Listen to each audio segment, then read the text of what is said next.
109 पूर्व विधानसभा बहुजन समाज पार्टीचे अधिकृत उमेदवार सौ शीतलताई सचिन बनसोडे यांना माननीय डॉक्टर राजरत्न आंबेडकर यांच्याकडून जाहीर पाठिंबा देण्यात आला आहे। शीतलताई बनसोडे हे निवडणूक अतिशय ताकदीने लढत असून त्यामध्ये पाठिंबा प्राप्त झाल्यामुळे त्यांची ताकद अजून वाढली असून शीतलताई विजयाच्या दिशेने वाटचाल करीत आहेत। जय भीम, नमो बुद्धाय। मी Rajratna Ambedkar, the Buddhist society of India भारतीय बौद्ध महासभेचा राष्ट्रीय अध्यक्ष आणि रिपब्लिकन अलायन्सचा राष्ट्रीय अध्यक्ष।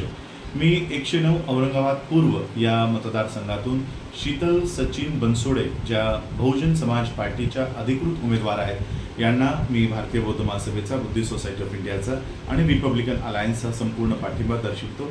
मी औरंगाबाद पूर्वच्या सर्व मतदारांना या बाबासाहेब आंबेडकरांची निशाणी असलेल्या हातीच्या मागे खंबीरपणाने उभं राहा असं आवाहन करतो आणि जास्तीत जास्त मतं ही शीतल सचिन बनसोडे यांच्या पाठीशी उभी करा असं आवाहन करतो। धन्यवाद। जय भीम, नमो बुद्धाय, जय संविधान। जनमत लाईव्ह न्यूज करता राघोजी पुंडगे यांची रिपोर्ट, छत्रपती संभाजीनगर।